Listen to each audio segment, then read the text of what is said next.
Hello दोस्तों, स्वागत है आप सभी का हमारे online channel Aradhya RAS academy में। दोस्तों, राजस्थान पटवार भर्ती परीक्षा के लिए मॉडल पेपर की टेस्ट सीरीज स्टार्ट की गई थी, जिसमें अपने दोस्तों 17 मॉडल पेपर हैं वो कंप्लीट हो चुके हैं। आज दोस्तों इसमें 18 नंबर का मॉडल पेपर है। दोस्तों, पिछले अगर 17 मॉडल पेपर नहीं देखे हैं तो वो जरूर देख लें और आराध्या आरएएस एकेडमी के यूट्यूब चैनल को सब्सक्राइब जरूर करें, बेल आइकन को दबाएं, वीडियो को लाइक और शेयर भी जरूर करें। रोजाना दोस्तों एक मॉडल पेपर का टेस्ट है वो अवश्य देते रहिए। तो चलिए शुरू करते हैं। पहला प्रश्न, राजस्थान राज्य की सर्वाधिक लंबी सीमा किस राज्य के साथ है? तो राजस्थान की जो सर्वाधिक लंबी सीमा है वो किस राज्य के साथ मिलती है, तो ये अपने को बताना है। तो दोस्तों मैं आपको बता देता हूँ, सर्वाधिक लंबी सीमा है वो मध्य प्रदेश के साथ में मिलती है। 1600 किलोमीटर की सीमा है वो राजस्थान के साथ में मिलती है, मध्य प्रदेश की। टोटल 5 राज्यों के साथ राजस्थान सीमा बनाता है, मध्य प्रदेश, गुजरात, उत्तर प्रदेश, पंजाब और हरियाणा, जिसमें पंजाब है वो सबसे कम यानी कि 89 किलोमीटर की सीमा बनाता है राजस्थान के साथ में। ठीक है, नेक्स्ट क्वेश्चन है, अरावली की निम्न पर्वत चोटियों को उनकी ऊंचाई के आरोही क्रम के अनुसार अपने को इसमें व्यवस्थित करना है। ठीक है, तो दोस्तों आपने ये देखा होगा, ठीक है, कि ऊंचाई के अनुसार अपने को बताना है। ठीक है, आरोही क्रम में यानी कि बढ़ते हुए क्रम में अपने को बताना है। तो सबसे कम है इसमें रघुनाथगढ़ है जो सीकर के अंदर है, उसकी ऊंचाई है दोस्तों 1055 किलोमीटर। ठीक है, उसके बाद में देखो यहाँ पे कुंभलगढ़ दे रखा है, जो कुंभलगढ़ की जो ऊंचाई है वो है दोस्तों 1224 मीटर। ठीक है, और फिर उसके बाद में अचलगढ़ की है दोस्तों 1380 मीटर, और उसके बाद में जरगा पर्वत है, और जरगा पर्वत की आप सभी को पता है 1431 मीटर है वो इसकी ऊंचाई है। तो इस प्रश्न का राइट आंसर हो जाएगा वो है रघुनाथगढ़, कुंभलगढ़, अचलगढ़ और जरगा। बी नंबर का जो ऑप्शन है वो इसका सही उत्तर हो जाएगा। आगे देखिए, मालपुरा करौली मैदान भाग है, तो मालपुरा करौली मैदान भाग है वो किसका भाग है ये? तो दोस्तों ये बनास बेसिन का भाग है। किसका? बनास बेसिन का। नेक्स्ट क्वेश्चन है, देखो राजस्थान का सबसे शुष्क स्थान फलोदी किस जिले में है? तो फलोदी कहाँ पर है? तो ये जोधपुर में है। सही उत्तर सी नंबर ऑप्शन इसका राइट आंसर। आगे चलते हैं, देखो 5 नंबर का प्रश्न है, यहाँ पे कथन ए और कारण आर दिया गया है, अपने को बताना है कुट भाषा में कि कौन सा सही है या इसकी सही व्याख्या करता है या नहीं करता। देखो, राजस्थान में पाए जाने वाली सिरोज्म मिट्टी की उर्वरा शक्ति अपेक्षाकृत कम होती है, कथन ए। अब कारण आर देखो, सिरोज्म मिट्टी में नाइट्रोजन तथा कार्बनिक पदार्थों की कमी होती है। ठीक है, तो दोस्तों अब बताओ कौन सा सही है? तो ये कथन है, ये दोनों ही सही है और आर ए की सही व्याख्या करता है, यानी कि सी नंबर का जो ऑप्शन है वो इसका सही उत्तर हो जाएगा। नेक्स्ट क्वेश्चन है, 6 नंबर प्रश्न है, सुमेलित करें, सूची फर्स्ट में नदी दे रखा है और सूची सेकंड में सहायक नदी। तो अपने को बताना है कि कौन सी नदी की कौन सी सहायक नदी है। यहाँ पे लूणी नदी दे रखा है और लूणी नदी की सहायक नदी आप सभी को पता होना चाहिए दोस्तों, कौन सी है? तो वो है जवाई। ठीक है, यहाँ पे देखो माही नदी की जो सहायक नदी है वो है दोस्तों सोम। कौन सी? सोम। और साबरमती की जो सहायक नदी है, ठीक है, वो कौन सी है? तो वो है दोस्तों, यहाँ पे आपको दिख रहा होगा वाकल, ये इसकी सहायक नदी है। और काली सिंध किसकी सहायक नदी है? तो ये परवन की सहायक नदी है। ठीक है, परवन काली सिंध की सहायक नदी है। लूणी की सहायक नदी जवाई, माही की सोम, साबरमती की वाकल और काली सिंध की परवन है। ठीक है, तो इस प्रश्न का राइट आंसर हो जाएगा दोस्तों वो है, देखो इसमें 3 4 1 2, 3 4 1 2 इस प्रश्न का राइट आंसर हो जाएगा। ठीक है, तो इसका सही उत्तर 3 4 1 2, तो ए नंबर का जो ऑप्शन है वो इसका राइट आंसर हो जाएगा। आगे चलते हैं, देखो, सुमेलित करें सूची फर्स्ट और सूची सेकंड दे रखा है दोस्तों यहाँ पे। तो देखो, सिंचाई परियोजना और जिला दे रखा है। तो यहाँ पे गागरीन परियोजना है। तो गागरीन सिंचाई परियोजना है, ये कहाँ पर है? तो आप सभी को पता है कि झालावाड़ में है। जो गागरोन है वहाँ पर ये सिंचाई परियोजना है। नेक्स्ट, पीपलाद सिंचाई परियोजना। तो ये पीपलाद जो सिंचाई परियोजना है ये कहाँ पर है? उसके बाद में देखो, गरदड़ा। गरदड़ा जो सिंचाई परियोजना है वो बूंदी के अंदर है। कहाँ पर है? बूंदी में। और तकली जो परियोजना है वो कहाँ पर है? कोटा में। और पीपलाद परियोजना है वो दोस्तों बारा के अंदर है। तो इस प्रश्न का सही उत्तर हो जाएगा वो है दोस्तों 3-4-1-2, सॉरी 3-4-2-1, 3-4-2-1 इस प्रश्न का सही उत्तर हो जाएगा। तो 3-4-2-1 इसमें दे नहीं रखा, तो ये वाला ऑप्शन होना चाहिए इसका। 3-4-2-1 ए नंबर का जो ऑप्शन है वो इसका सही उत्तर हो जाएगा। 8 नंबर प्रश्न है, सेवण घास किस जिले में विस्तृत रूप से होती है? तो सेवण घास है ये जैसलमेर में होती है, जो दुधारू पशुओं के लिए बहुत ही ज़्यादा उपयोगी सिद्ध होती है। सेवण, दामन, करड़, अंजन ये सभी घासें हैं, ये जैसलमेर क्षेत्र में पाई जाती है। नेक्स्ट, देखो सुमेलित करना है, ठीक है। एक तरफ है जिला और दूसरी तरफ है शुभंकर, यानी कि कौन से जिले का कौन सा शुभंकर नहीं है। यहाँ पे सुमेलित नहीं है ये पूछा है, ठीक है। कौन सा सुमेलित नहीं है, तो कौन से जिले का कौन सा शुभंकर नहीं है। यहाँ पे देखो, भीलवाड़ा का मोर बिल्कुल सही है, मोर शुभंकर है भाई भीलवाड़ा जिले का। चूरू का है कृष्णमृग। सवाई माधोपुर का शेर दे रखा है, शेर नहीं है दोस्तों, बाघ है। सवाई माधोपुर का जो शुभंकर है वो बाघ है। जैसलमेर का है दोस्तों गोडावन। तो इस प्रश्न का सही उत्तर हो जाएगा अपना सी नंबर का ऑप्शन, इसका राइट आंसर हो जाएगा। आगे चलते हैं, 10 नंबर प्रश्न। राजस्थान में मानसून का जुआ किसे कहते हैं? तो मानसून का जुआ है वो दोस्तों कृषि को कहा जाता है, ठीक है। मानसून का जुआ है कृषि को कहा जाता है, याद रखना है आपको। 11 नंबर प्रश्न है, सुमेलित करें सूची फर्स्ट में पशु दे रखा है और सूची सेकंड में नस्ल दे रखी है। तो यहाँ पे देखो ऊंट, तो ऊंट की कौन सी नस्ल है यहाँ पे आपको दिख रहा होगा दोस्तों, बीकानेरी। तो बीकानेरी है वो ऊंट पाए जाते हैं। भेड़, भेड़ है दोस्तों मगरा भेड़ पाई जाती है। और बकरी, बकरी दोस्तों इसमें आपको दिख रहा होगा जखराना।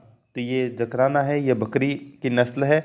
और गाय के बारे में आप सभी को पता होगा, राठी है वो गाय की नस्ल है। तो इस प्रश्न का राइट आंसर हो जाएगा वो है 2-3-4-1।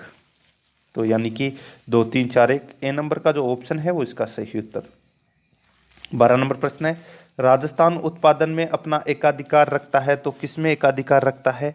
तो ये रखता है दोस्तों वोलेस्टोनाइट में एकाधिकार रखता है। नेक्स्ट है, आनंद सागर झील कहाँ स्थित है? तो आनंद सागर झील है वो कहाँ पर स्थित है? ये दोस्तों बांसवाड़ा में स्थित है आनंद सागर झील। नेक्स्ट है, भारत का पहला हरित रेल गलियारा किस राज्य में है? तो हरित रेल गलियारा है वो किस राज्य के अंदर है? तो ये तमिलनाडु के अंदर है हरित रेल गलियारा। नेक्स्ट, किस देश में शिक्षक को हरिगुरु कहा जाता है? तो हरिगुरु है वो किस देश में कहा जाता है शिक्षक को? तो ये मलेशिया में कहा जाता है दोस्तों हरिगुरु शिक्षक को। नेक्स्ट क्वेश्चन है, देखो कालीबंगा प्रथम के नाम से किस सभ्यता को जाना जाता है? तो कालीबंगा प्रथम के नाम से किस सभ्यता को जाना जाता है? तो इसका सही उत्तर हो जाएगा वो है दोस्तों सोथी सभ्यता को कालीबंगा प्रथम के नाम से जाना जाता है। देखो इसका जो उत्खनन है वो 1953 में अमलानंद घोष के द्वारा किया गया था, सोथी सभ्यता का, ठीक है।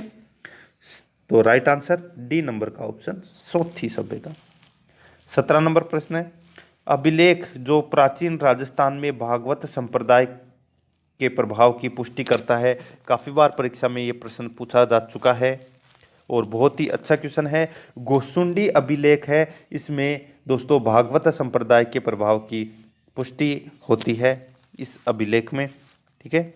तो इसका राइट आंसर 1 नंबर का जो ऑप्शन है वो इसका सही उत्तर हो जाएगा। ये गोसुंडी अभिलेख है, ये चित्तौड़गढ़ में है दोस्तों।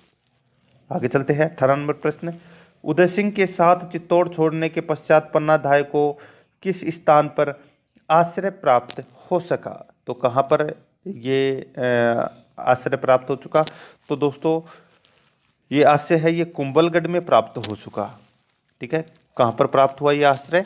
कुंभलगढ़ में। और कुंभलगढ़ में दोस्तों एक कुंभलगढ़ दुर्ग का एक किलेदार था जिसका नाम था आशा देवपुरा।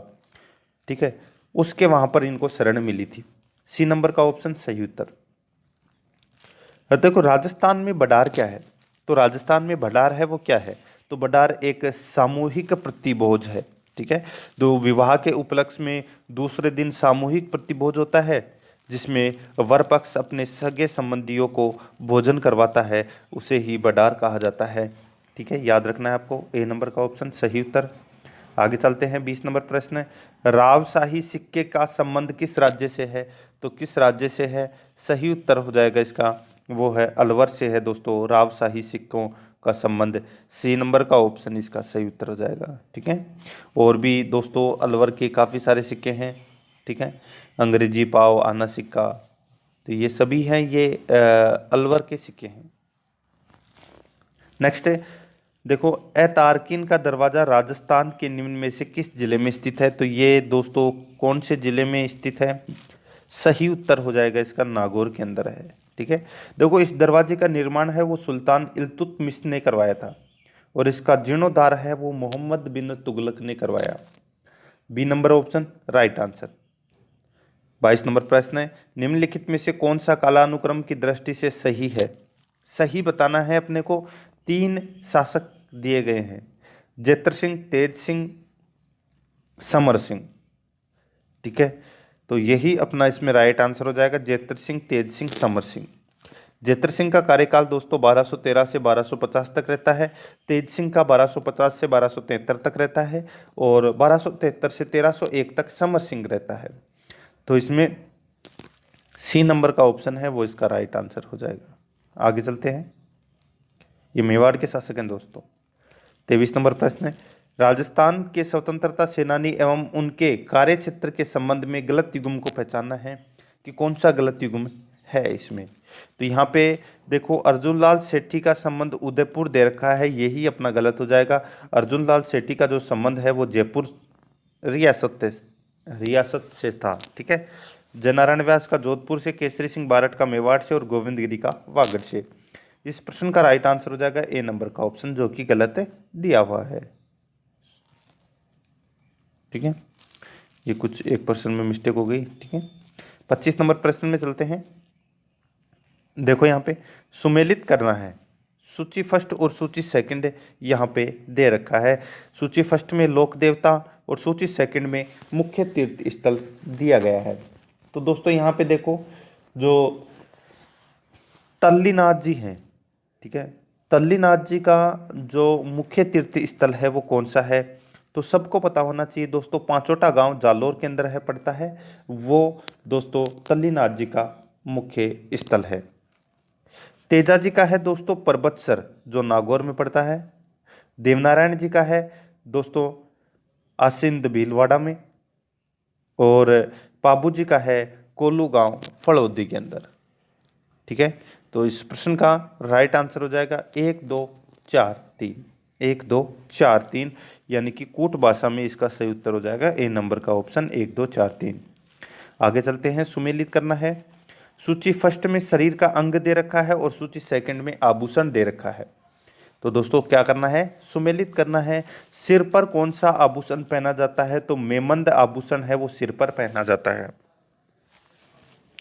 गला के अंदर जो आभूषण पहना जाता है जिसको अपन हंसली बोलते हैं, क्या बोलते हैं? हंसली।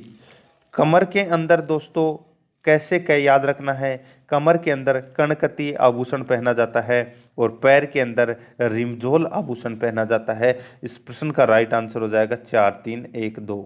ठीक है, यानी कि ए नंबर का जो ऑप्शन है वो इसका राइट आंसर हो जाएगा। देखो सुनने से ज़्यादा याद होता है, आप ज़्यादा से ज़्यादा कोशिश करें सुनने की।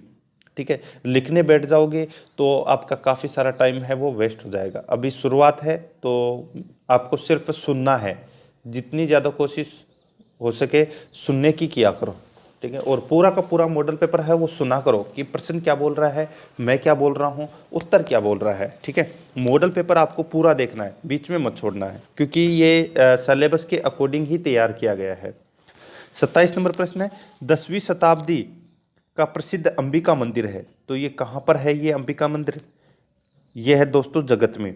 और ये कहाँ पर है जगत? तो ये उदयपुर में है। उदयपुर से लगभग 55 किलोमीटर की दूरी पर स्थित स्थल है ये, ठीक है। और इसको दोस्तों खजुराहो के समकक्ष माना जाता है इस अंबिका मंदिर को, ठीक है।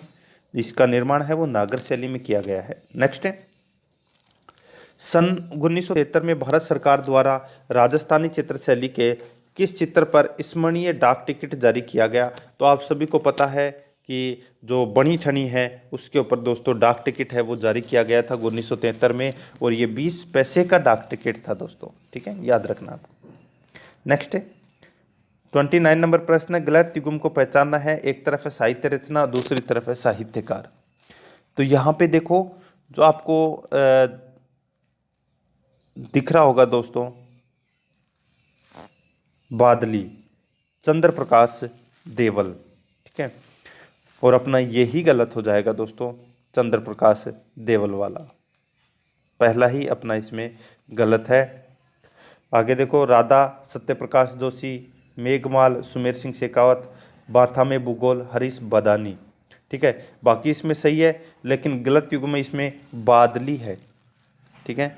तो इसका राइट आंसर हो जाएगा वो है एक, यानी कि ए नंबर का ऑप्शन इसका राइट आंसर हो जाएगा। इसका जो बादली का जो साहित्यकार है उनका नाम है दोस्तों चंद्र सिंह वीरकाली, ठीक है, चंद्र सिंह वीरकाली। तो इसमें गलत दे रखा है। नेक्स्ट है 30 नंबर प्रश्न है, देखो सुमेलित करना है।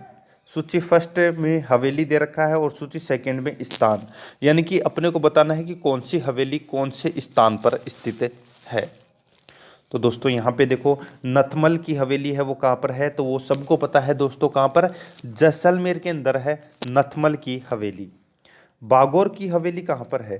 तो दोस्तों बागौर यहाँ पे पूछा गया है, बागौर की हवेली। तो बागौर की हवेली है दोस्तों फड़ौदी के अंदर। कहाँ पर? फड़ौदी के अंदर। लालचंद डड्डा की हवेली, लालचंद डड्डा की हवेली है, ये कहाँ पर है? तो ये दोस्तों उदयपुर में है। और सालिम सिंह की हवेली कहाँ पर है? तो ये जैसलमेर में है, ठीक है।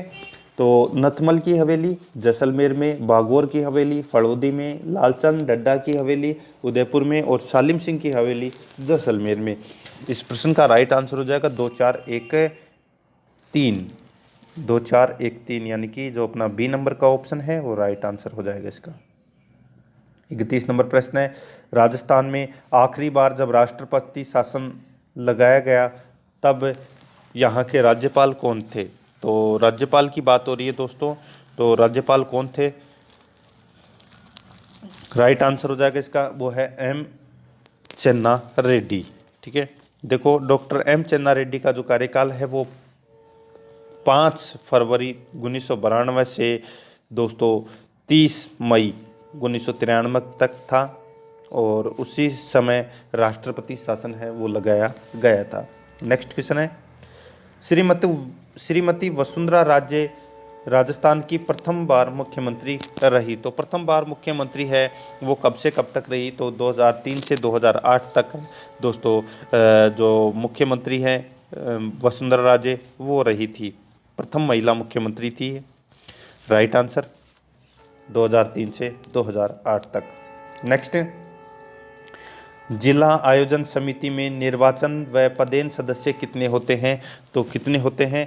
तो इसका राइट आंसर हो जाएगा वो है निर्वाचित तो 20 और पदेन सदस्य 5 होते हैं। तो डी नंबर का ऑप्शन सही उत्तर। नेक्स्ट है, किस विधानसभा चुनाव से राजस्थान विधानसभा की सदस्य संख्या 184 से बढ़कर 200 की गई थी? तो ये की गई थी दोस्तों 6ठी विधानसभा में ये किया गया था, ठीक है। नेक्स्ट है 35 नंबर प्रश्न है, इसमें देखो राजस्थान राज्य मानवाधिकार आयोग के बारे में सत्य कथन कौन सा नहीं है? तो इसमें देखो आयोग ने मई 2000 से पूर्णतया कार्य करना प्रारंभ कर दिया था, बिल्कुल सही है। आयोग में एक पूर्णकालिक अध्यक्ष और 2 सदस्य होते हैं, बिल्कुल सही है। आगे देखो, आयोग के अध्यक्ष उच्च न्यायालय के एक पूर्व मुख्य न्यायाधीश या पूर्व न्यायाधीश हो सकते हैं। यही दोस्तों इसमें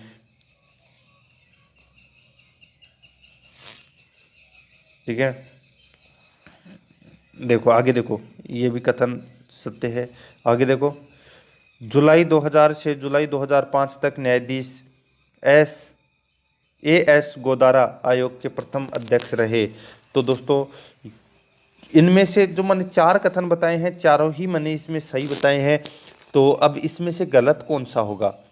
तो दोस्तों गलत इसके अंदर होगा जो 2 नंबर का, इसका राइट आंसर हो जाएगा। ठीक है, तो सॉरी, इसमें इसका राइट आंसर हो जाएगा सी नंबर का ऑप्शन, कूट भाषा में। ठीक है, 1 3 4। नेक्स्ट है, देखो जयपुर में भारतीय सेना की किस कमान का मुख्यालय है? तो जयपुर में भारतीय सेना की किस कमान का मुख्यालय है?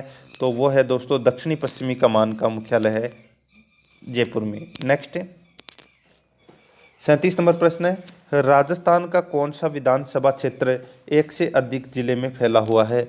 तो एक से अधिक जिले में कौन सा नाथ द्वारा फैला हुआ है? बी नंबर का जो ऑप्शन है वो इसका सही उत्तर हो जाएगा। नेक्स्ट है, निवारक नजरबंदी के अंतर्गत किसी व्यक्ति को बिना मुकदमा चलाए कितने दिनों तक बंदी बनाया जा सकता है? तो किसी व्यक्ति को बिना मुकदमा चलाए कितने दिनों तक बंदी बनाया जा सकता है? तो इसका राइट आंसर हो जाएगा, वो है दोस्तों इसमें कौन सा, 3 माह तक। बी नंबर का ऑप्शन राइट आंसर। आगे चलते हैं, 39 नंबर प्रश्न है, भारत सरकार का संवैधानिक अध्यक्ष कौन होता है? तो इसका सही उत्तर है वो है राष्ट्रपति। ए नंबर ऑप्शन बिल्कुल सही। 40 नंबर प्रश्न है, लोकसभा की कार्यवाही आयोजित करने के लिए अपेक्षित गणपूर्ति कोरम क्या है? तो गणपूर्ति कोरम है 1/10वां भाग। नेक्स्ट है, 41 नंबर प्रश्न है, पाचक रस में कौन सा अम्ल पाया जाता है? तो पाचक रस में जो अम्ल पाया जाता है जिसको अपन बोलते हैं हाइड्रोक्लोरिक अम्ल। क्या बोलते हैं? हाइड्रोक्लोरिक अम्ल। नेक्स्ट है, 42 नंबर प्रश्न है, निम्न में से कौन सी मिश्र धातु नहीं है? तो मिश्र धातु है वो दोस्तों कौन सी नहीं है? तो वो है पारा। पारा है वो एक मिश्र धातु नहीं है। नेक्स्ट है, लोह तत्व की कमी से कौन सा रोग होता है? तो लोह तत्व की कमी से कौन सा रोग होता है? तो ये एनीमिया रोग होता है। कौन सा? एनीमिया। डी नंबर का जो ऑप्शन है वो इसका सही उत्तर हो जाएगा। नेक्स्ट है, भोजन की ऊर्जा को किस मात्रक में मापा जाता है? तो भोजन की ऊर्जा को किस मात्रक में मापा जाता है? राइट आंसर हो जाएगा वो है कैलोरी में मापा जाता है। बी नंबर ऑप्शन सही उत्तर। नेक्स्ट है, ईसीजी शरीर के किस अंग के रोग को जांचने के लिए की जाती है? ईसीजी शरीर के किस अंग के रोग को जांचने के लिए की जाती है? तो इसका राइट आंसर हो जाएगा वो है हृदय को। सी नंबर का ऑप्शन राइट आंसर। नेक्स्ट है, 46 नंबर प्रश्न है, सूर्य की रोशनी कितने रंगों के प्रकाश का मिश्रण है? तो इसका राइट आंसर हो जाएगा वो है 7। ठीक है, सी नंबर ऑप्शन सही उत्तर। अब आप सभी को पता है बैंगनी, नीला, आसमानी, हरा, पीला, नारंगी और लाल। नेक्स्ट 47 नंबर प्रश्न है, निम्नलिखित में से कौन मिसाइल का नाम नहीं है? तो इनमें से मिसाइल का नाम है वो कौन सा नहीं है? तो यहाँ पे आर्यभट्ट है। ठीक है, ये एक उपग्रह है, मिसाइल का नाम नहीं है। ये इस उपग्रह को 19 अप्रैल 1975 को स्थापित किया गया था। ठीक है, पृथ्वी, त्रिशूल और नाग ये मिसाइल का नाम है। तो बी नंबर ऑप्शन इसका सही उत्तर। नेक्स्ट है, निम्न में से कौन सी ध्वनि प्रदूषण को मापने की इकाई है? तो वो इकाई कौन सी है? सबको पता होना चाहिए दोस्तों, काफ़ी बार ये प्रश्न पूछा जा चुका है, वो है डेसिबल। ठीक है, ध्वनि मापने की जो इकाई है जिसको अपन डेसिबल के नाम से जानते हैं। नेक्स्ट है, अफीम के पौधे का कौन सा हिस्सा औषधीय महत्व है? तो वो कौन सा हिस्सा है औषधीय महत्व? वह है कच्चे फलों का दूध। सी नंबर का ऑप्शन इसका राइट आंसर। नेक्स्ट है, शरीर में हीमोग्लोबिन का कार्य है। तो शरीर में हीमोग्लोबिन का कार्य है वो ऑक्सीजन का सेवन करना। सी नंबर ऑप्शन इसका राइट आंसर हो जाएगा।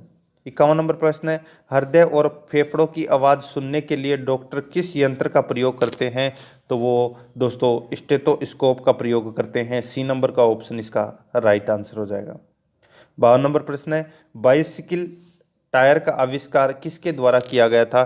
तो बाइसिकल टायर का जो आविष्कार है वो दोस्तों जेपी डनलप के द्वारा किया गया था। जेपी डनलप के द्वारा किया गया था। ठीक है, कब किया गया था? 1888 में किया गया था दोस्तों, याद रखना है आपको। ठीक है, नेक्स्ट है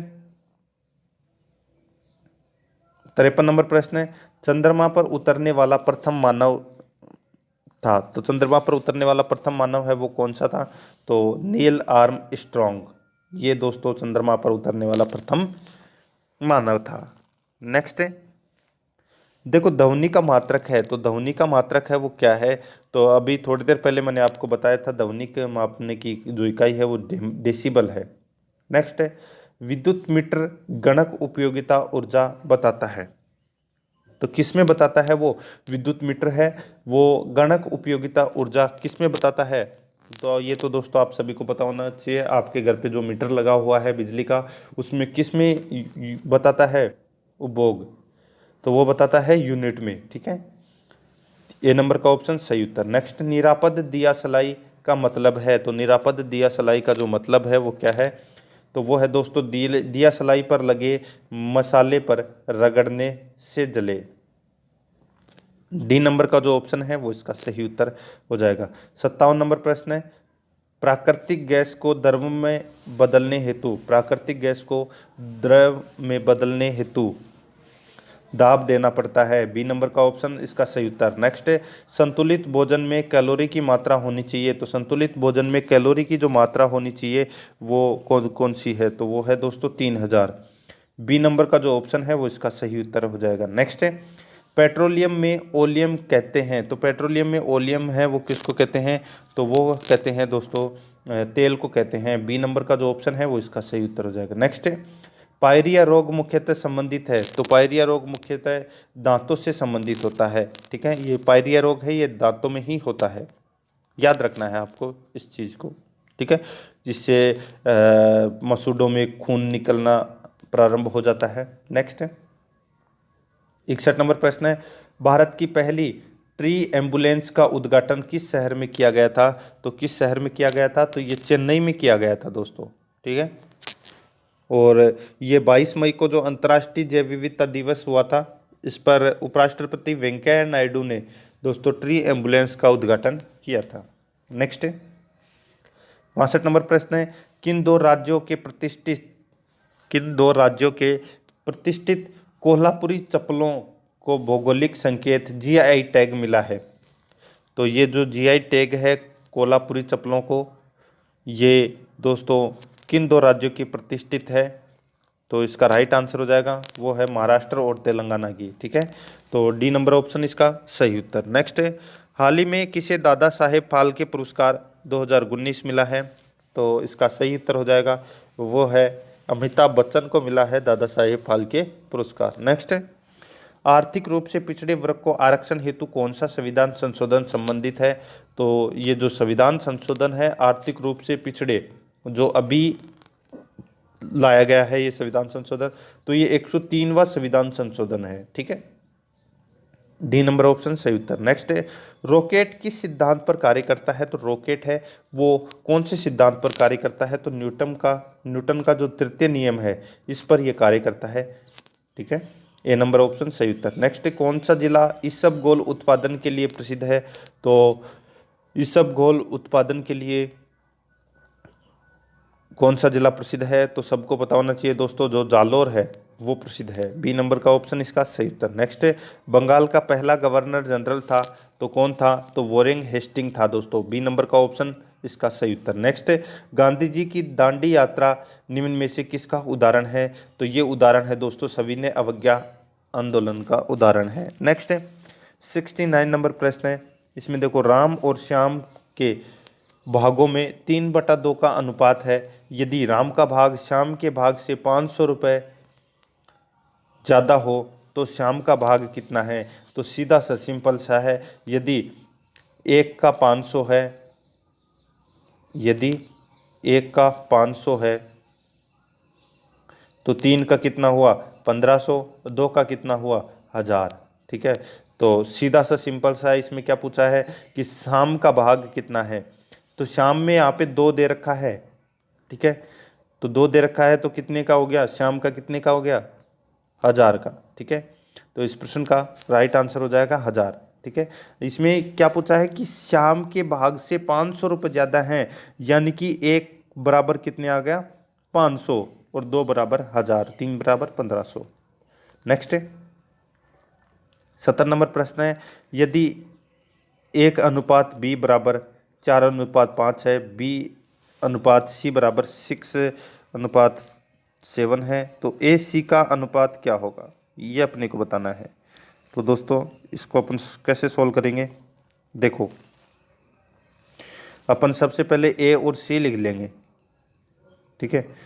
तो A/C बराबर A/B इंटू B/C, ऐसे इसको सोल्व करेंगे तो अपने पास से C का जो A और C का निकल के आ जाएगा, ठीक है। B का भी तो अपने को हटाना है इसमें से। तो देखो यहाँ पे A कितना है 4, C कितना है 5, ठीक है। 6/7। अब अपन इसको काटना है अपने को, 6 को 24, तो 24/35, 24/35 यही इसका राइट आंसर हो जाएगा, ठीक है। यानी कि बी नंबर का ऑप्शन है वो इसका राइट आंसर हो जाएगा। नेक्स्ट है 71 नंबर प्रश्न है, महेश अपने सामान पर क्रम मूल्य से 30% अधिक अंकित करता है तथा अंकित मूल्य पर 101% की छूट देता है, तो लाभ या हानि प्रतिशत क्या होगा। तो यहाँ पे देखो दोस्तों 30% छूट है वो अधिक अंकित करता है, यानी कि +30, ठीक है। और फिर दोस्तों यहाँ पे 10% है ये, ठीक है, 101 नहीं है। फिर दोस्तों 10% की छूट है वो देता है, तो यानी कि माइनस की 10% की छूट उसने दे दी, ठीक है। अब दोस्तों देखो ये 300/100 हो जाएंगे, 300/100 हो जाएंगे, यानी कि दोस्तों इसमें 17% का है वो लाभ होगा। क्या होगा, लाभ होगा 17% का। डी नंबर का ऑप्शन इसका राइट आंसर हो जाएगा। 72 नंबर प्रश्न है, 2 वस्तुओं का विक्रय मूल्य यदि समान है तो एक वस्तु को बेचने पर 20% का लाभ तथा दूसरी वस्तु को बेचने पर 20% की हानि होती है, तो संपूर्ण व्यवहार में लाभ या हानि होगा, ये अपने को बताना है। तो दोस्तों अगर देखो एक तरफ लाभ और दूसरी तरफ हानि हो रही है तो आपको कुछ भी नहीं करना, 20 × 20/100, 2 से 2 कट गया, 0 से 0 कट गया, 2 × 2 यानी कि 4। तो दोस्तों एक तरफ लाभ और दूसरी तरफ हानि हो, या एक तरफ हानि हो और दूसरी तरफ लाभ हो, तो हमेशा जो व्यापार में जो संपूर्ण लाभ है वो हानि में ही होगा, ठीक है। तो इसमें 4% की हानि होगी दोस्तों, ठीक है। ए नंबर का ऑप्शन इसका सही उत्तर हो जाएगा। 73 नंबर प्रश्न है, एक वृत्ताकार मार्ग का बाहरी और आंतरिक व्यास क्रमशः 10 व 6 मीटर है, वृत्ताकार मार्ग का क्षेत्रफल ज्ञात कीजिए। तो वृत्ताकार मार्ग का जो अपने को क्षेत्रफल ज्ञात करना है, तो कैसे ज्ञात करना है, तो सबसे पहले ब्राहा वृत्त का क्षेत्रफल अपने को ज्ञात करना पड़ेगा, जिसको अपन πr1² बोलेंगे, और वृत्त का क्षेत्रफल πr² 2 का स्क्वायर ये निकालेंगे। तो इसमें मार्ग का क्षेत्रफल अपने को लास्ट में निकालना पड़ेगा, ठीक है। और इसको अपन आसानी से सोल्व भी कर सकते हैं। अगर समझ भी नहीं आए इस प्रश्न को तो आप कमेंट में बता देना, मैं आपको कमेंट में इसका सोल्व करके आपको बता दूंगा, ठीक है। नेक्स्ट इसका राइट आंसर हो जाएगा वो है दोस्तों 16 पाई वर्ग सेमी आ जाएगा इसका राइट आंसर, ठीक है। नेक्स्ट 74 नंबर प्रश्न है, एक वृत्त का व्यास 14 सेमी है तो उसका क्षेत्रफल ज्ञात करें। तो उसका क्षेत्रफल अपने को ज्ञात करना है, सीधा सा सिंपल सा है। व्यास कितना दे रखा है 14, तो r यानी कि त्रिज्या कितनी हो जाएगी, त्रिज्या हो जाएगी दोस्तों इसमें 7।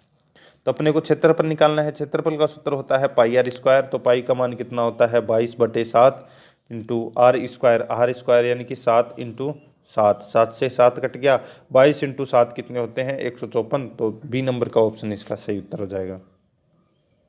75 नंबर प्रश्न है, किसी वस्तु को 96 रुपये में बेचने पर प्रतिशत लाभ का संख्यात्मक मान क्रय मूल्य के बराबर है तो उस वस्तु का क्रय मूल्य होगा। तो उस वस्तु का जो क्रय मूल्य है वो क्या होगा, ठीक है। तो यानी कि अगर अपन 60 का 60% निकालें तो 60 का 60% निकालें तो कितना आएगा 60 इंटू 60/100 यानी कि 36 निकल के आ जाएगा। और 60 में अगर अपन 36 जोड़ें तो आ जाएगा दोस्तों ये 96। ठीक उसी प्रकार दोस्तों अपने को यहाँ पे ऑप्शन के अनुसार इस क्वेश्चन को करना है। आप ऑप्शन के अनुसार इस क्वेश्चन को करना है। आप 72 का 72% निकालेंगे और फिर 72 के अंदर वो प्लस करेंगे तो ये 96 से ज़्यादा जाएगा, ठीक है। 68 के साथ में भी ऐसे करेंगे तो ये 96 से ऊपर जाएगा। 65 के साथ में करेंगे तो भी ये ऊपर जाएगा। 60 से करेंगे यानी कि 60 का अपन 60% निकालेंगे तो 36 आ जाएगा और 36 60 में अपन प्लस करेंगे तो 96 आ जाएगा और ये अपना राइट आंसर हो जाएगा ए नंबर का ऑप्शन। 76 नंबर प्रश्न है, हरीश 10 रुपये की 12 की दर से पेंसिलें खरीदता है तथा उन्हें 12 रुपये की 10 की दर में बेच देता है तो हरीश का लाभ प्रतिशत क्या है। तो यहाँ पे तो दोस्तों मैं रुपए लिख देता हूँ और यहाँ पे लिख देता हूँ मैं पेंसिल, ठीक है। अब देखो कितने में खरीदता है तो 10 रुपये के अंदर 12 पेंसिल खरीदता है, ठीक है। अब बेचता कितने में है तो दोस्तों 12 रुपये की दोस्तों 10 पेंसिलें बेचता है। तो अब अपन इसको ऐसे क्रॉस में मल्टीप्लाई कर लेंगे। क्रॉस में मल्टीप्लाई करेंगे तो दोस्तों इधर आ जाएगा 144 और इधर आ जाएगा 100, ठीक है। अब अपने को इसमें क्या करना है कि भाई 100 से कितना ज़्यादा हो रहा है तो 44 का ज़्यादा हो रहा है तो 44 इसका राइट आंसर हो जाएगा। 44% का इसमें लाभ होगा। 77 नंबर प्रश्न है, यदि 21 पेनों का क्रय मूल्य 15 पेनों के विक्रय मूल्य के बराबर है तो लाभ का प्रतिशत अपने को ज्ञात करना है। तो सीधा सा है, सीधा सिंपल सा है। 6 भाई दोनों में अंतर कितने का आ रहा है 6 का आ रहा है तो 6/15 इंटू 100 ये 3 बार कट गया, ये इधर 20 बार गया, ये 2 बार गया तो ये 20 इंटू 2 यानी कि 40% का दोस्तों इसमें लाभ होगा। तो इसमें ए नंबर का ऑप्शन सही उत्तर। 78 नंबर प्रश्न है, किसी चुनाव में एक प्रत्याशी द्वारा डाले गए कुल मतों का 35% मत प्राप्त करके दूसरे प्रत्याशी से 15,000 मतों से पराजित हो गया तो विजयी प्रत्याशी ने कुल कितने मत प्राप्त किए, ठीक है। तो दोस्तों इसमें देखो सीधा सा सिंपल है कि जो 35% मत प्राप्त करके दूसरे प्रत्याशी से 15,000 मतों से हार गया तो यहाँ पे देखो टोटल कितने होते हैं 100%। 100% में से अगर अपन 35 निकाल देते हैं तो कितना बच जाता है, ठीक है। तो 65 बच जाता है, ठीक है। कितना बच जाता है 65, ठीक है। अब 65 बच गया और 65 में से अगर अपन 35 निकालते हैं भाई 65 में से 35% तो इसके भी आए हैं तो वो जीता कितने प्रतिशत से है तो 65 में से 35 अब अगर अपन निकाल देते हैं तो 30% वोटों से वो जीता है। और 30% किसके बराबर है तो ये 15,000 मतों के बराबर है। अब अपने को क्या करना है कि इसको टोटल में इसके यानी कि 65% अपन इसको बनाएंगे। तो कैसे बनाएंगे तो देखो 15,000/30 इंटू 65, ठीक है। 30 इंटू 65। अब कुछ भी नहीं करना अपने को, इसको सोल्व करेंगे तो सीधा सा अपना निकल के आ जाएगा 32,500। तो जो जिसको 65% मत मिले हैं उसको वोट मिले हैं 32,500, ठीक है। ये आपको याद रखना है। नेक्स्ट क्वेश्चन है, 79 नंबर प्रश्न है, 20 परिणामों का औसत 30, ठीक है, तो 20 इंटू 30 कर लो, कितना हो जाएगा 600। अन्य 30 परिणामों का औसत 20, तो कितना हो जाएगा इसका भी 600, ठीक है। अब सभी परिणामों को मिलाने पर औसत क्या होगा, तो औसत यहाँ पे देखो 20 और 20 परिणाम और 30 परिणाम टोटल कितने हो गए 50, ठीक है। तो 600 के अंदर अगर अपन सॉरी यहाँ पे 600 प्लस 600 कितने हो गए 1200, तो 1200 बटे 50 करना है अपने को, तो जीरो से जीरो कट गया और ये 24 आ गया इधर, तो 24 आ जाएगा इसका राइट आंसर। आगे चलते हैं, प्रथम 80 प्राकृत संख्याओं का औसत क्या होगा, तो प्रथम 80 प्राकृत संख्याओं का औसत है वो सीधा सा है कि n प्लस 1 बटे 2, यानी कि 80 प्लस 1 बटे 2, यानी कि 81 बटे 2, यानी कि 40.5 इसका राइट आंसर हो जाएगा। ए नंबर ऑप्शन सही उत्तर। 81 नंबर प्रश्न है, यदि दी गई संख्या, यहाँ पे संख्या दे रखी है 5 8 9 4 3 2 7 6 1 4 में प्रथम और द्वितीय अंकों का, तृतीय और चतुर्थ अंकों का, पांचवें और छठे अंकों का इत्यादि अंतः परिवर्तन कहते हैं, तो दाहिनी छोर से गिनने पर छठा अंक कौन सा होगा। ये देखो दोस्तों यहाँ पे 8, यानी कि इसमें ये कहा गया है कि जो ये संख्या दे रखी है, जो दो दो अंकों की संख्या है, जैसे 58 है, ठीक है, तो 58 को अपन कैसे लिखेंगे, तो इसको 8 को पहले ले आएंगे, 5 को बाद में ले आएंगे, जैसे कि इसको मैंने लिख दिया 8 और 5, दो अंकों का हो गया। ठीक उसी प्रकार आगे देखो 94 दिया गया है, तो 94 को कैसे लिखेंगे, तो पहले लिखेंगे 4 और फिर बाद में लिखेंगे 9। ठीक उसी प्रकार यहाँ पे 27 दे रखा है, और 27 में 7 पहले आ जाएगा, 2 बाद में आ जाएगा, और 61 के अंदर भी ठीक ऐसे ही होगा, ठीक है, पहले 32 आएगा, ठीक है, 4 9 फिर 2 3 6 7 4 1, ये सीरीज बन जाएगी दोस्तों, ठीक है। दो दो अंकों की संख्या है, उनका स्थान आपस में परिवर्तन करना है। अब इसमें पूछा क्या क्या क्या गया है कि छठा अंक कौन सा होगा दाहिनी छोर से, तो देखो यहाँ पे 1 2 3 4 5 6, 2 है वो दाहिनी छोर से अंक होगा, डी नंबर का ऑप्शन इसका सही उत्तर होगा। 82 नंबर प्रश्न है, इनमें से किस शब्द के साथ EN और EPI दोनों को उपसर्ग के रूप में जोड़ा जा सकता है, तो यहाँ पे देखो कौन सा शब्द है वो, तो इसका राइट आंसर हो जाएगा वो है डिमिक, ठीक है, डिमिक। अब इसमें अपन EN भी जोड़ सकते हैं, ठीक है, EN जोड़ेंगे तो दोस्तों इसका मतलब हो जाएगा स्थानिक, ठीक है, और इसमें जो ये शब्द है DEMIC, ठीक है, इसमें अगर अपन EPI उपसर्ग जोड़ देंगे तो इसका मतलब हो जाएगा महामारी या संक्रामक रोग के समान, ठीक है, तो इसमें ए नंबर का ऑप्शन इसका सही उत्तर। नेक्स्ट, यदि बरसात को जल, जल को सड़क और सड़क को बादल और बादल को आकाश और आकाश को समुद्र और समुद्र को पगडंडी कहा जाए तो वायुयान कहाँ उतरेगा, तो दोस्तों देखो वायुयान आकाश में उड़ता है और आकाश को यहाँ पे समुद्र कहा गया है, तो दोस्तों सॉरी कहाँ उड़ेगा, ठीक है, तो वायुयान समुद्र में उड़ेगा दोस्तों, कहाँ पर उड़ेगा समुद्र में, ए नंबर ऑप्शन सही उत्तर। नेक्स्ट है, निम्न में से क्या विसंगत है, तो विसंगत है वो क्या है, तो यहाँ पे संख्या दे रखी है देखो 41 41 42 44 48 56 सॉरी 51 56, तो यहाँ पे देखो 41 में अगर अपन 0 जोड़ते हैं तो 41 रहेगा, और फिर यहाँ पे अपन 1 जोड़ देंगे, और फिर यहाँ पे अपन 2 जोड़ देंगे, फिर यहाँ पे अपन दोस्तों देखो 4 जोड़ रहे हैं, ठीक है, और फिर यहाँ पे अपन 48, यहाँ पे दोस्तों गलत दे रखा है एक,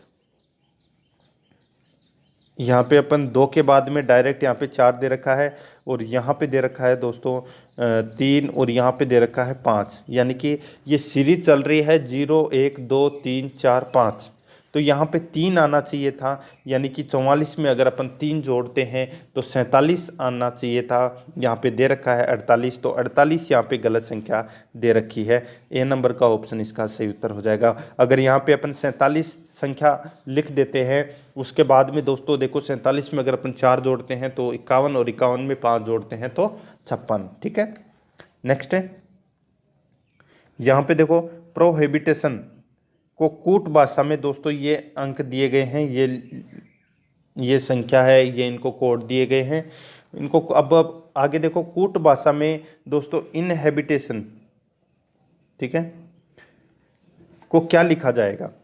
तो यहाँ पे इन सबके कोड अलग दे रखे हैं। देखो ये कितने अक्षर हैं, 3 और 3 6, 3 3 9 और 2 11। और अक्षर कितने दिए गए हैं, 3 और 3 6, 3 3 9 और 2 11। 11 सबके अलग अलग कोड दिए गए हैं। एन का कोड है इसमें 5। तो यहाँ पे आप देख सकते हैं दोस्तों, जिसका जो कोड दिया गया है वही अपने को लिखना है। आई का कोड क्या दिया गया है, तो पीछे से तीसरे नंबर पे देखो आई का कोड है वो दोस्तों 2 दिया गया है। ठीक है, एन का कोड है वो सबके लास्ट में 5। ठीक है, और ठीक ऐसे ही सबके कोड दिए गए हैं। तो मैं आपको इसका डायरेक्ट आंसर बता देता हूँ। जो इसका राइट आंसर हो जाएगा वो है इसमें 25 32 12 42 05। ठीक है, ये कोड है जो इनहेबिटेशन का, जो इसी में से ही छांटना है कि कौन से अंक का कौन सा कोड है। नेक्स्ट 87 नंबर प्रश्न है, निम्नलिखित चित्रों में या निम्नलिखित चित्र में त्रिभुजों की संख्या ज्ञात करनी है। त्रिभुजों की संख्या अपने को इसमें ज्ञात करनी है, तो इसमें कितनी हो जाएगी, 28 हो जाएगी दोस्तों। 1 2 3 4 5 6 7 8 9 10 11 12, 12 तो यही हो गए। ठीक है, और बाकी आप गिन सकते हैं, एक ये वाला 13, एक ये वाला 14, एक ये वाला 15, एक ये वाला 16, एक ये वाला 17, एक ये वाला 18। ठीक है, एक ये रहा 18 19, एक ये रहा 20, एक ये रहा 21, एक ये रहा 22, ऐसे करके टोटल है ये 28 है दोस्तों। ठीक है, तो इसमें सी नंबर का ऑप्शन इसका सही उत्तर हो जाएगा। आगे चलते हैं। देखो पिता की उम्र उसके पुत्र की उम्र से चौगुनी है। यदि 5 वर्ष पहले पिता की उम्र पुत्र की आयु से 9 गुनी थी तो पिता की वर्तमान आयु क्या होगी। तो दोस्तों पिता की जो वर्तमान आयु है वो अपने को ज्ञात करनी है। तो देखो माना पुत्र की आयु है वो कितनी है, x, पिता की आयु क्या हो जाएगी, तो इसकी x है तो इसकी 4x हो जाएगी। अब क्या पूछा है कि 5 वर्ष पहले पिता की आयु पुत्र की आयु से 9 गुनी थी। ठीक है, तो अब ये समीकरण बन गया दोस्तों इसमें। तो 9x - 5 बराबर 4x - 5। ठीक है, अब इसमें 9x - 45 बराबर 4x - 5। तो 5x बराबर 14, तो x बराबर कितना जाएगा 8, और 8 को अगर अपन 4 से मल्टीप्लाई करेंगे तो कितना जाएगा 32। तो इसका राइट आंसर हो जाएगा 32। ये बी नंबर का जो ऑप्शन है वो इसका सही उत्तर। नेक्स्ट है, श्रवण 1 किमी पूर्व की ओर चलता है। 1 किमी है वो पूर्व की ओर चलता है श्रवण। ठीक है, फिर दक्षिण की ओर मुड़कर 5 किलोमीटर चलता है। तो फिर दक्षिण की ओर मुड़कर दोस्तों ये 5 किलोमीटर चल गया।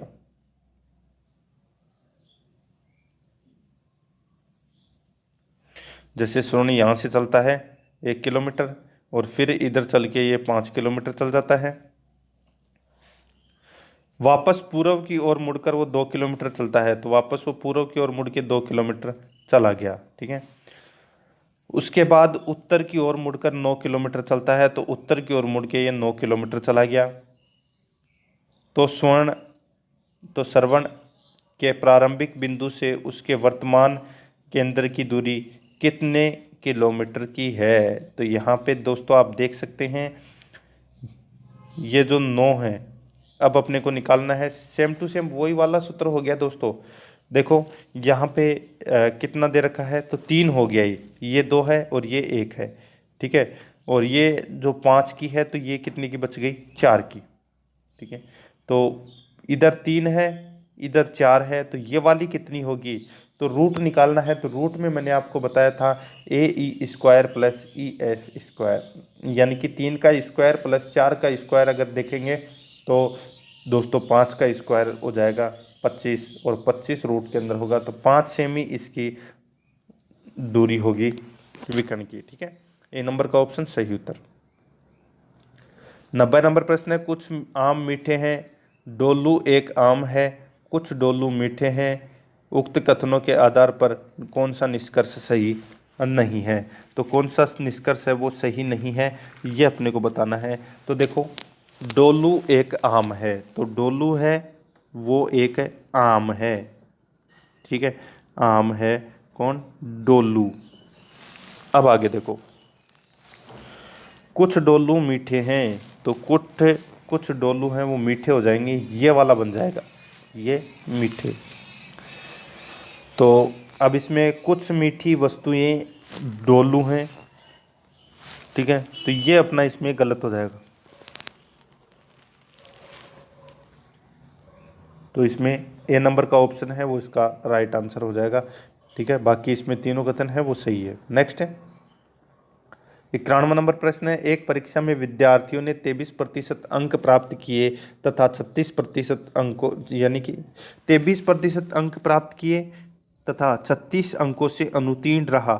दूसरे विद्यार्थी ने 35% अंक प्राप्त किए और न्यूनतम उत्तीर्ण अंकों से 48 अंक अधिक प्राप्त किए, तो परीक्षा का पूर्णांक कितना था।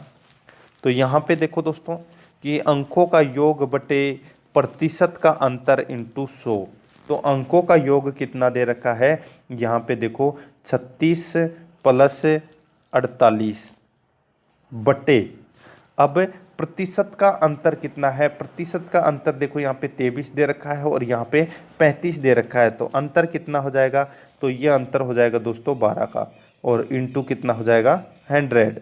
ठीक है, तो इन जोड़ेंगे आपस में, तो 84 बटे 12 इंटू 100, काट लो, 12 सत्ते 84, 7 बार कट गया, तो 700 परीक्षा का पूर्णांक था। इसमें सी नंबर का ऑप्शन सही उत्तर हो जाएगा। आगे देखो 92 नंबर प्रश्न है, एक गांव की जनसंख्या में 15% वार्षिक दर से वृद्धि है। यदि वर्तमान में जनसंख्या 4000 हो तो 2 वर्ष बाद उस गांव की जनसंख्या कितनी हो जाएगी। तो उस गांव की 2 वर्ष बाद में जो जनसंख्या है वो कितनी हो जाएगी।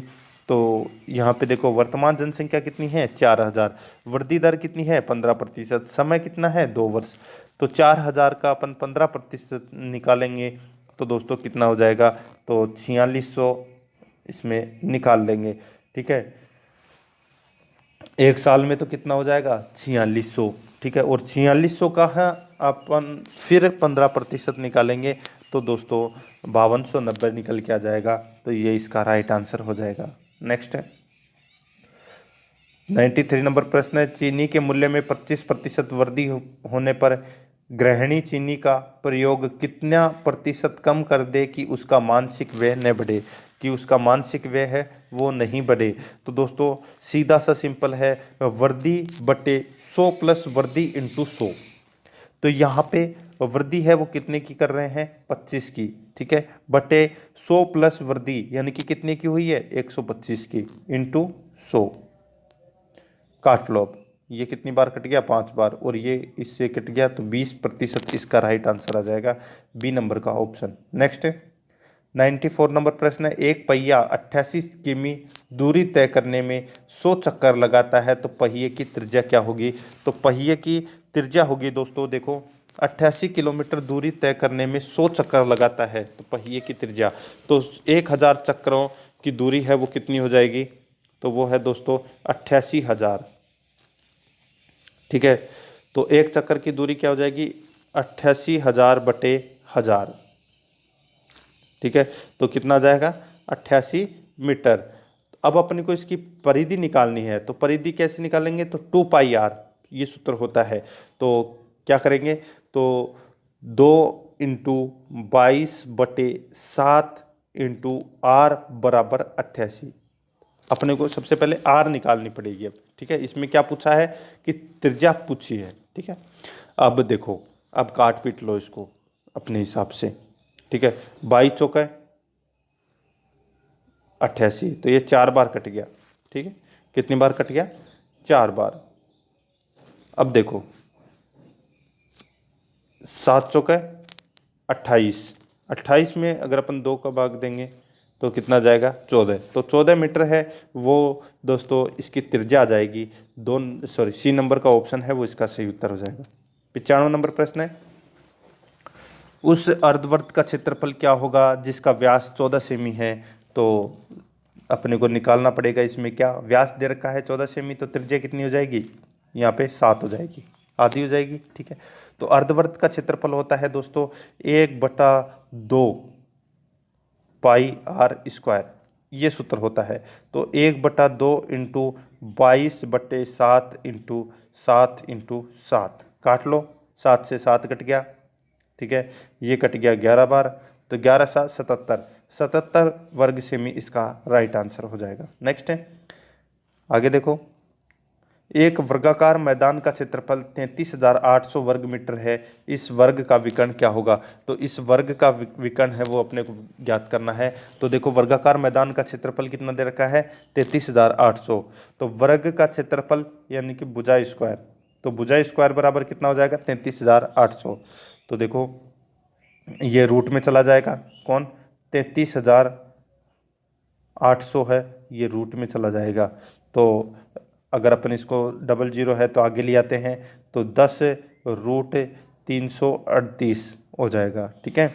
अगर अपन इसको सोल्व करते हैं तो 2 इंटू 69, अगर अपन इस 338 को सोल्व करते हैं तो दोस्तों 10 रूट में आ गया 2 इंटू 69। अब ये क्या है? 69 है, ये उसका रूट हो जाएगा किसका? 13 का, ठीक है।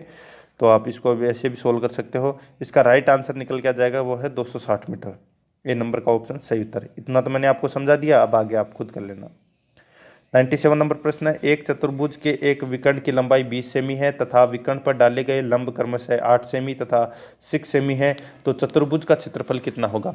तो चतुर्भुज का क्षेत्रफल अपने को यहाँ पे निकालना है, तो 1/2 इंटू विकर्ण पर डाले गए लंब का योग, ठीक है। तो इसमें क्या होगा? तो इसमें दोस्तों 1/2 सूत्र के अनुसार कर देता हूँ मैं आपको, 1/2 इंटू विकर्ण कितने का है? तो 20 का है, ठीक है, इंटू आगे तो 8 + 6 दे रखा है, ठीक है। ये विकर्ण पर डाले गए लंब हैं, तो इनको अपन प्लस करेंगे तो कितने हो जाएंगे? 8 और 6 14, ठीक है। अब काटा पीटी कर लेंगे अपन, काटा पीटी करेंगे तो देखो 20 को यहाँ से काट लिया तो कितना हो जाएगा? 10, और 10 इंटू 14 कितने हो जाएंगे? 140 वर्ग सेमी इसका राइट आंसर निकल के आ जाएगा, ए नंबर का ऑप्शन।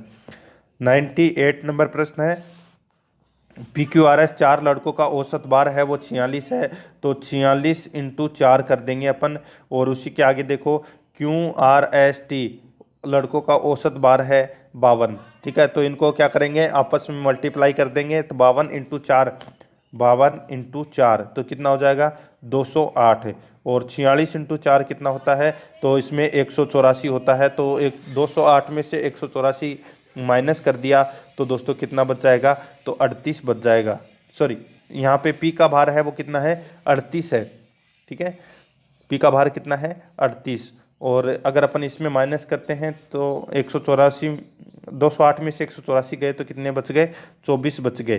तो 24 + 38 कितने होते हैं? 62। तो इसमें सी नंबर का ऑप्शन इसका सही उत्तर हो जाएगा। 99 नंबर प्रश्न है, कोई धनराशि चक्रवर्ती ब्याज पर 4 वर्ष में 16 गुनी हो जाती है तो ब्याज दर है, तो ब्याज दर है वो कितनी है?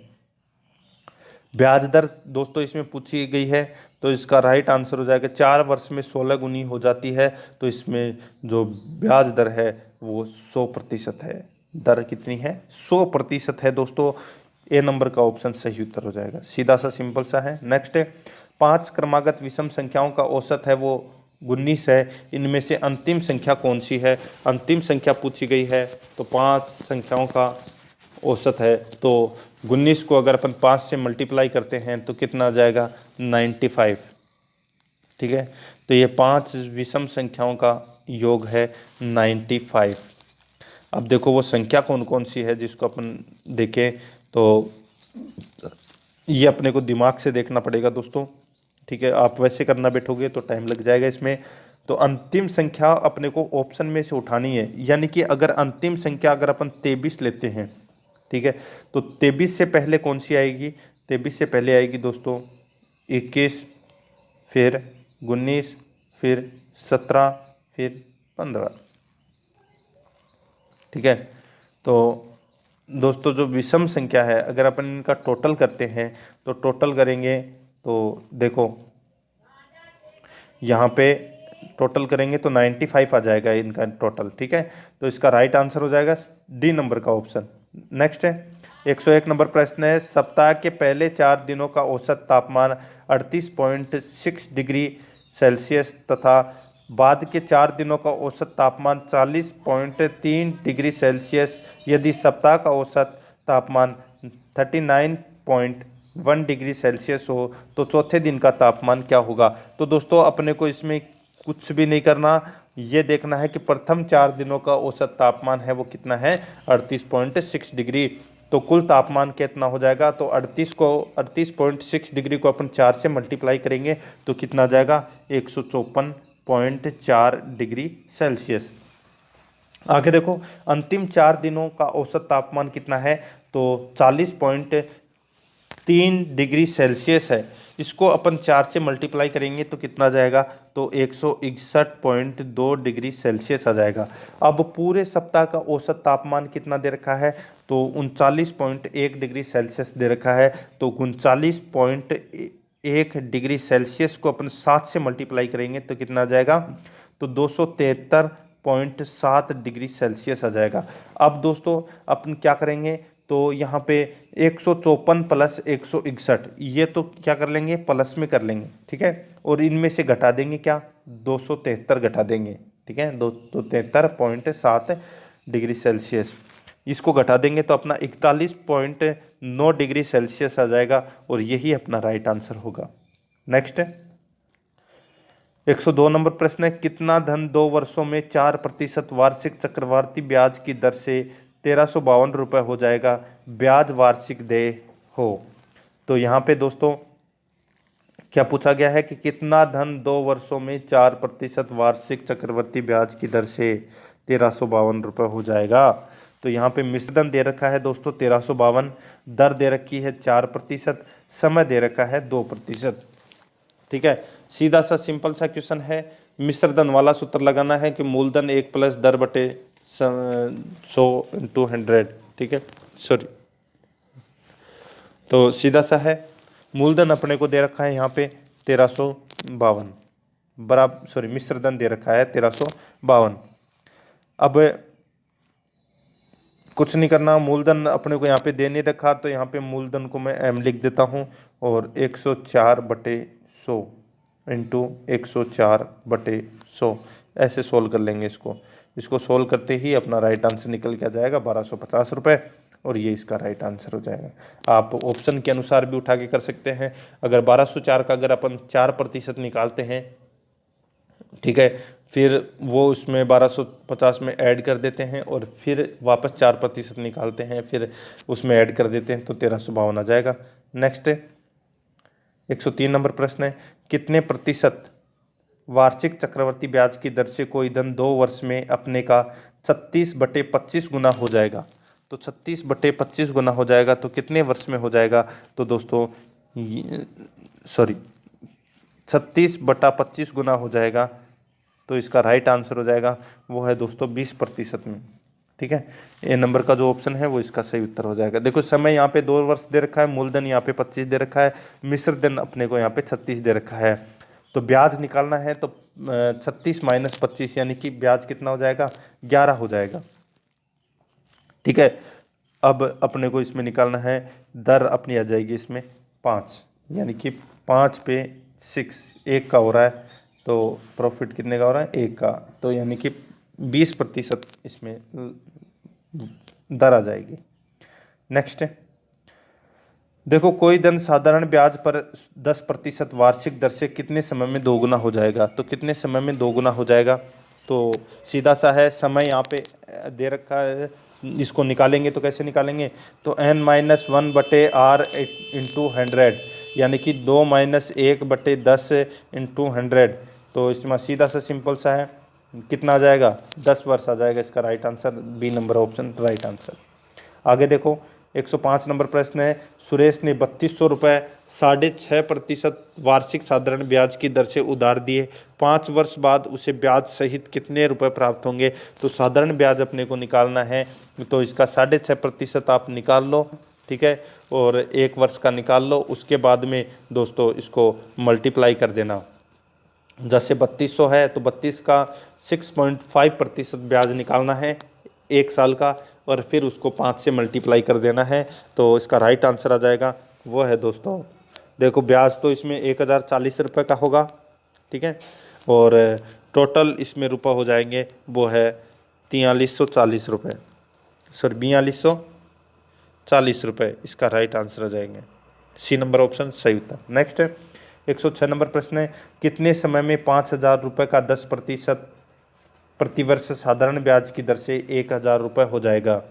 तो दोस्तों कितने साल में हो जाएगा, तो सीधा सा सिंपल है कि 10% 2 साल में, यानी कि 5000 का 10% कितना हो जाएगा 500, और अगले साल कितना हो जाएगा 1000, यानी कि 2 साल में 1000 हो जाएगा। तो 2 वर्ष इसका राइट आंसर हो जाएगा। नेक्स्ट है 107 नंबर प्रश्न है, मनोज और हितेश ने क्रमशः 15,000 और 12,000 रुपये लगाकर व्यापार प्रारंभ किया। मनोज सक्रिय साझेदार होने के कारण लाभ का 12.5% हिस्सा पाता है। वर्ष के अंत में कुल लाभ 2160 रुपये का हो तो मनोज का कुल लाभ कितना होगा। तो मनोज का कुल लाभ है वो कितना होगा, तो ये अपन पहले तो इनका रेशियो निकाल लेंगे। तो रेशियो रहेगा इसमें दोस्तों 5:4 का, ठीक है, 3 से अपन अगर इसको काटेंगे तो 5:4 का इसमें रेशियो रहेगा। तो इसको अपन आराम से इसको सोल्व कर लेंगे और इसका राइट आंसर निकल के आ जाएगा। इसमें अपने को मनोज का लाभ निकालना है, तो 5/9 इंटू दोस्तों इसमें 1890 आएगा, ठीक है, कितना आएगा 1890। तो इसका राइट आंसर हो जाएगा 1320 रुपये इसमें लाभ होगा मनोज को, ए नंबर का ऑप्शन सही उत्तर। नेक्स्ट है 108 नंबर प्रश्न है, पी क्यू आर ने मिलकर व्यापार शुरू किया, कुल पूंजी का 1/3 भाग पी ने लगाया, क्यू ने उतनी पूंजी लगाई जितनी पी और आर ने लगाई। वर्ष के अंत में लाभ 18,000 रुपये का हुआ, तो लाभ में आर का कितना प्रतिशत है, ठीक है। ये ऐसे क्वेश्चन है, इनमें दोस्तों आपको टाइम थोड़ा ज़्यादा लगेगा, लेकिन आप इसको सोल्व कर लेना, ठीक है। इसमें 2 फ्रीक्वेंसी बनेगी, आप अपने हिसाब से इसको सोल्व कर लेना इस क्वेश्चन को, ठीक है। तो इसका राइट आंसर मैं आपको बता देता हूँ, इसका सही उत्तर आ जाएगा वह है दोस्तों इसमें 3000 रुपये। और अगर आप चाहते हो तो कमेंट में बता देना, ऐसे क्वेश्चन भी मैं आपको सोल्व करवा दूंगा। नेक्स्ट है 109 नंबर प्रश्न है, करीम तथा रफ़ीक ने मिलकर व्यापार आरंभ किया, वर्ष के अंत में लाभ को उन्होंने 2/3 के अनुपात में बांट लिया। करीम ने 4000 रुपये लगाए तो रफ़ीक ने कुल कितने रुपए लगाए, ये अपने को बताना है। तो देखो यहाँ पे सॉरी 4000 नहीं है, ये 40,000 है, ठीक है। तो अगर करीम ने, यानी कि ए और अपन इसको बी मान लेते हैं, ए इसने लगाए कितने 40,000 और इसने लगाए दोस्तों एक्स, ठीक है।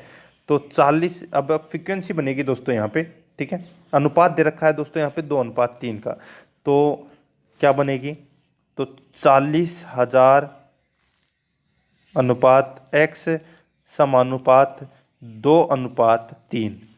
तो देखो यहाँ पे 2x बराबर 40,000 इंटू 3, ठीक है, 40,000 इंटू 3/2 हो जाएगा, 40,000 इंटू 3/2 यानी कि 60,000 रुपये लगाए हैं।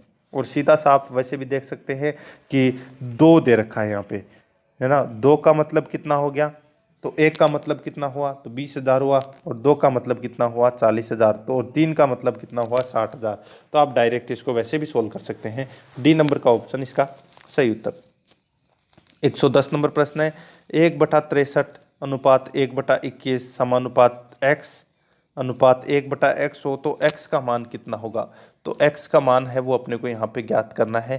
तो कैसे ज्ञात करेंगे, तो x बराबर 1/8 इंटू 1/63 ये करेंगे, ठीक है, इंटू 21, तो 1/24 निकल के आ जाएगा। इसमें ए नंबर का ऑप्शन सही उत्तर। नेक्स्ट है, एक थैले में 20 रुपये, 10 रुपये और 5 रुपये के नोट 3:4:5 अनुपात में है।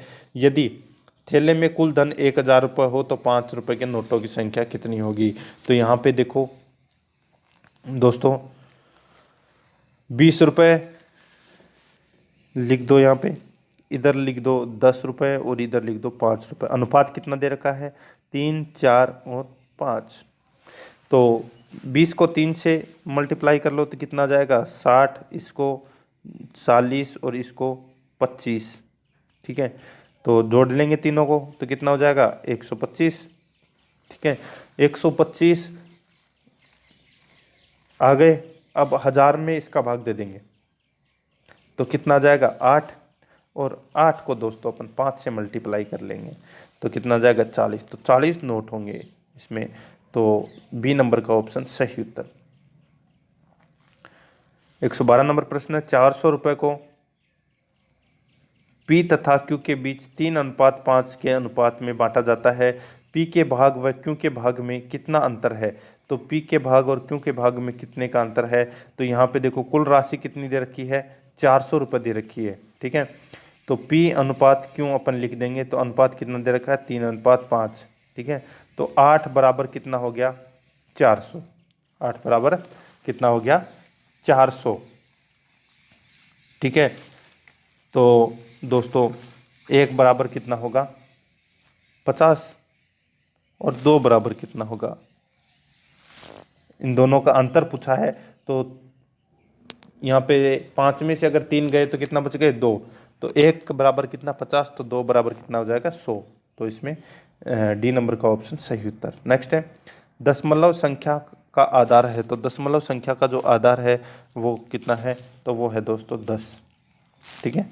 नेक्स्ट है, किसी शक्तिशाली माइक्रो कंप्यूटर में प्रयुक्त घड़ी की गति को मापने की इकाई है। तो वो इकाई कौन सी है, तो किलो हर्ट्ज है, ठीक है। कंप्यूटर की क्वेश्चन आपको याद रखने पड़ेंगे, ठीक है।